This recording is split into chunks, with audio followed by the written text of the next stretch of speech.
السلام علیکم۔ 26ویں آئینی ترمیم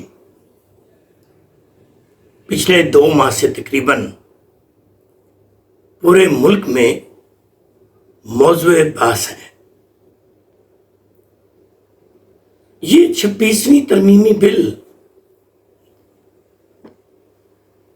اس کے لیے قومی اسمبلی کا اجلاس ستمبر میں بھی جاری رہا، لیکن اراکین کی تعداد پوری نہ ہونے پر، میری مراد ہے 2/3 میجورٹی نہ ہونے پر، اسپیکر قومی اسمبلی کو اجلاس مؤخر کرنا پڑا۔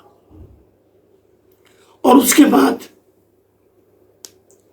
پیپلز پارٹی زیادہ متحرک نظر آئی، کیونکہ بلاول بھٹو کا کہنا ہے کہ یہ میثاق جمہوریت میں طے تھا کہ آئینی عدالت بننی چاہیے،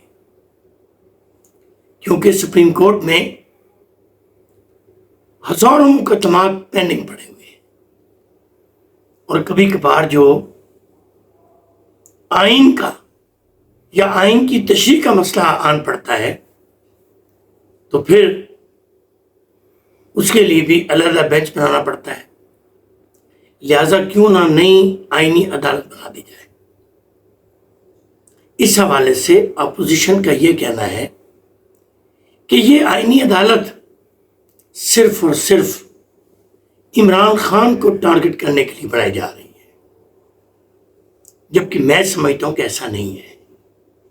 اگر آج چیف آف آرمی اسٹاف پہلے 5 جنرل میں سے منتخب کر لیا جاتا ہے اور یہ استحقاق ہے وزیر اعظم کا، تو اگر سپریم کورٹ کے چیف جسٹس کے انتخاب کا معاملہ ہو اور وزیر اعظم یہ طے کریں کہ پہلے 3 سینئر موسٹ ججز میں سے کس کا تقرر کرنا ہے، تو یہ اختیار اگر ان کے پاس ہو بھی، کسی بھی وزیر اعظم کے پاس، تو کوئی ایسی غلط بات نہیں ہے۔ عدلیہ، میں 1977 میں 10 سال کا تھا، تب سے میں بھی آئی وٹنس ہوں، میڈیا کے ذریعے، اخبارات کے ذریعے ذوالفقار علی بھٹو کو پھانسی لگا دی گئی، اور 40 سال بعد کے ججز کہہ رہے ہیں کہ وہ فیصلہ غلط تھا۔ ضیاء الحق کو خوش آمدید کس نے کہا؟ اگر عدالتیں اور سپریم کورٹ بالخصوص اس کے راستے میں دیوار بن جاتی، حائل ہو جاتی، تو وہ ودن ڈیز ماشاء اللہ ختم ہو جاتا اور 90 دنوں میں ہی الیکشن ہو جاتا۔ نہیں ہوا۔ یہ کس کی کمزوری ہے؟ عدالت کی اور عدالت عالیہ کی۔ اس کے بعد آپ کو پتہ ہے ضیاء الحق نے 58(2)B آئین میں شک ڈال دی، تو کس کو روکنا چاہیے تھا؟ عدالت عالیہ کو روکنا چاہیے تھا، لیکن وہ 58(2)B کے ذریعے ضیاء الحق نے شہنشاہ بن کر، بادشاہ بن کر اس وطن عزیز پر 11 سال راج کیا۔ اپنے ایک قلم سے انہوں نے بے نظیر صاحبہ کی گورنمنٹ کو ختم کر دیا۔ 58(2)B کے ذریعے ہی نواز شریف کی گورنمنٹ کو چلتا کیا، اور پھر اسی کا فائدہ اٹھاتے ہوئے غلام اسحاق خان نے پہلے بے نظیر اور پھر نواز شریف کی حکومتوں کا خاتمہ کیا۔ کیا عدالت عالیہ کو نہیں چاہیے تھا کہ وہ اس کی راہ میں رکاوٹ بنتی، حائل ہوتی؟ لیکن پھر اسی ترمیم کو نواز شریف نے ختم کیا 2/3 میجورٹی سے۔ عدالتوں نے اپنے اختیارات کا ناجائز فائدہ اٹھایا۔ ایک وزیر اعظم کو گھر بھیجنے کے صرف 2 طریقہ کار ہیں، ایک کہ وہ خود استعفیٰ دے دے، دوسرا کہ وزیر اعظم کو قومی اسمبلی میں عدم اعتماد کا سامنا ہو، اور عدم اعتماد ہو جائے تو وزیر اعظم گھر چلا جائے۔ لیکن یہاں یہ تماشا بنا رہا کہ جناب نواز شریف کو ایک اپنے بیٹے سے تنخواہ نہ لینے کے جرم میں گھر بھیج دیا گیا، یوسف رضا گیلانی کو ایک خط نہ لکھنے پر گھر بھیج دیا گیا۔ عدالتوں نے بھی وہ کام نہیں کیا، وہ فیصلے نہیں کیے کہ جو آئین کے ماتھے کا جھومر بن سکے۔ ان کے فیصلوں پر بھی تنقید ہوتی رہی، اور بعض ازاں فیصلوں کے ججز نہیں ان فیصلوں کے خلاف بیان آتی ہے۔ پرویز مشرف کو اور اس کے مارشاء اللہ کو کس نے خوش آمدید کہا؟ LFO کو آئین کا حصہ بنانے سے کون روک سکتا تھا؟ PCO ججز کا حلف اٹھاتے ہوئے ان ججز کو ذرا بھی خوف نہ آیا کہ ہم یہ کیا کر رہے ہیں؟ خواتین و حضرات، اب اگر آئینی عدالت بننے جا رہی ہے تو PTI، صرف PTI وہ کہتی ہے کہ یہ آئینی عدالت نہیں بننی چاہیے، اس لیے کہ یہ آئینی عدالت چونکہ وزیر اعظم کے حکم پر بنے گی، ججز کا انتخاب وہ کریں گے، تو یہ عمران خان کے خلاف عدالت بننے جا رہی ہے۔ میں بطور طالب علم سمجھتا ہوں کہ ایسا نہیں ہے۔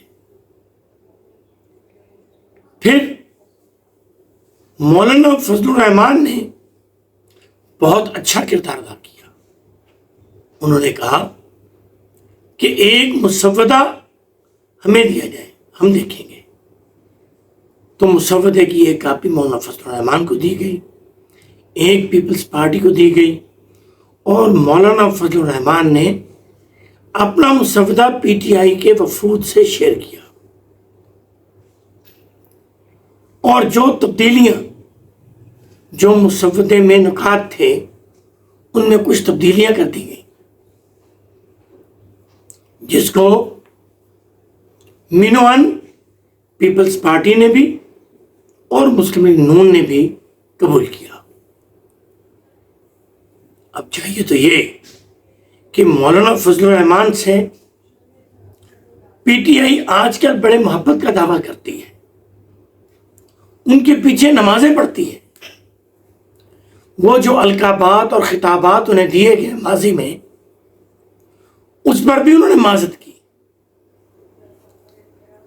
کہ ہمیں وہ ندامت ہے، ہم شرمندہ ہیں۔ اور مولانا فضل الرحمان ایک وسیع القلب اور وسیع النظر سیاستدان ہے۔ وہ ہمیشہ کہتے ہیں کہ گفتگو کا دروازہ کبھی بھی بند نہیں کرنا چاہیے۔ تو اب مولانا فضل الرحمان نے رات بلاول بھٹو صاحب کے ساتھ پریس کانفرنس کر دی ہے۔ اس پریس کانفرنس کے پیچھے شہباز شریف کی محنت، اس پریس کانفرنس میں مطلب مسلم لیگ نون کی محنت، پیپلز پارٹی کی محنت شامل ہے۔ اور بلاول بھٹو نے رات بہت اچھے، بہت پیارے اور اچھے سیاستدان ہونے کا ثبوت یہ بھی دیا کہ اب چونکہ مولانا مان گئے ہیں تو یہ ترمیمی بل، یہ 26واں ترمیمی بل مولانا فضل الرحمان ہی قومی اسمبلی میں پیش کریں۔ خواتین و حضرات، آج 20 اکتوبر ہے، 2024 ہے، اور جس وقت میں یہ ویلاگ بنا رہا ہوں تو یہ خبریں آ رہی تھیں کہ اب آخری مرتبہ پی ٹی آئی کا ایک وفد مولانا فضل الرحمان سے جا کر ملنے والا ہے تاکہ اس پر حتمی کوئی بات ہو سکے۔ اب مولانا فضل الرحمان تو ہاں کہہ چکے ہیں،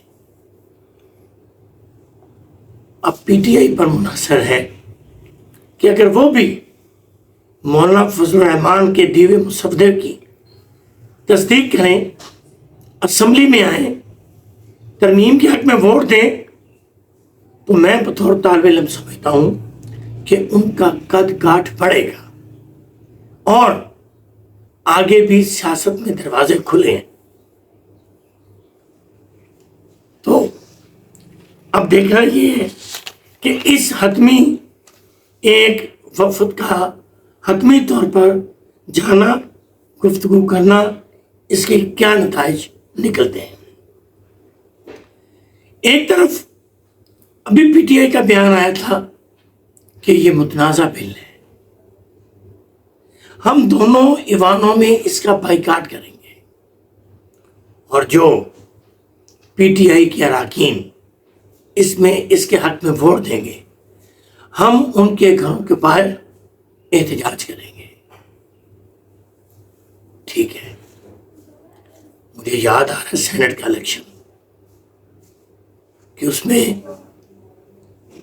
کتنے اراکین اکٹھے تھے اور یکدم ہی کتنے ووٹ کم ہو گئے۔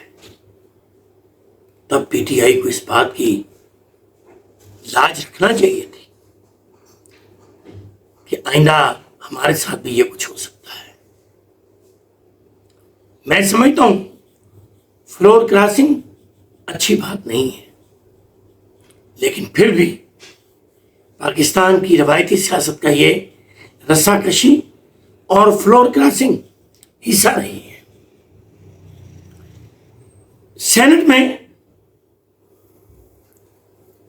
بل پاس کروانے کے لیے 64 ارکان کی ضرورت ہے، تو 64 ارکان اب تقریباً پورے ہو چکے ہیں، جس میں 24 ارکان پی پی کے ہیں، 19 نون لیگ کے ہیں، 3 ایم کیو ایم کے ہیں، 3 اے این پی کے ہیں، اور اس کے علاوہ بھی عوام پاکستان کے 4 ووٹ ہیں، اور 4 اراکین جس میں فیصل واڈا، محسن نقوی، عبد القادر اور ایک صاحب اور ہیں، وہ بھی ترمیم کے حق میں ووٹ دینے جا رہے ہیں۔ اور جیسے کہ مولانا فضل الرحمان مان گئے ہیں تو 5 ارکان ان کے بھی، تو یہ 64 ارکان ان کے پاس مبینہ طور پر حکومتی ارکان کا کہنا ہے کہ ہمارے پاس پورے ہیں۔ سید منصور علی شاہ کے بارے میں سوشل میڈیا پہ مبینہ طور پر یہ خبریں سامنے آ رہی ہیں کہ اگر یہ ترمیم پاس ہوگی تو شاید وہ استعفیٰ دے دیں۔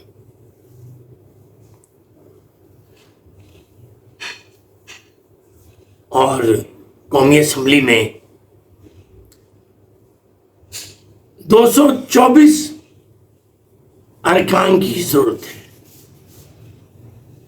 تو جس میں سے 214 تو مبینہ طور پر حکومت کا کہنا ہے کہ 214 ہمارے پاس ہیں، تو پھر 8 فضل الرحمان صاحب کے اراکین ہیں، تو یہ 222 بنتے ہیں۔ 2 ارکان کہاں سے آئیں گے یہ بھی تجزیہ کاروں کو، سیاست کے دانشوروں کو صحیح طور پر معلوم ہے کہ وہ 2 اراکین کون ہوں گے اور کہاں سے آئیں گے۔ 26ویں ترمیمی بل، میرا خیال ہے اس وقت 10 اکتوبر ہے، 20 اکتوبر ہے، اور 20 اکتوبر بروز اتفاق آج یہ بل شاید منظور ہو جائے گا، اور میری ابھی بھی گزارش ہوگی پی ٹی آئی سے کہ وہ اس بل کا حصہ بنے، کیونکہ مولانا فضل الرحمان اس مسودے پر جو قومی اسمبلی میں پیش کیا جا رہا ہے اس پر ہاں کر چکے ہیں، اور آخر میں ایک بڑی خوفناک اور دردناک خبر ہے آج کی کہ گجرات میں ایک 2 سالہ بچہ جس پر کتوں نے حملہ کر دیا اور اس کو اتنا زخمی کیا، اس کی ماں پانی لینے گئی ہوئی تھی، تو جب وہ واپس آئی تو اس کا بچہ جاں بحق ہو چکا تھا۔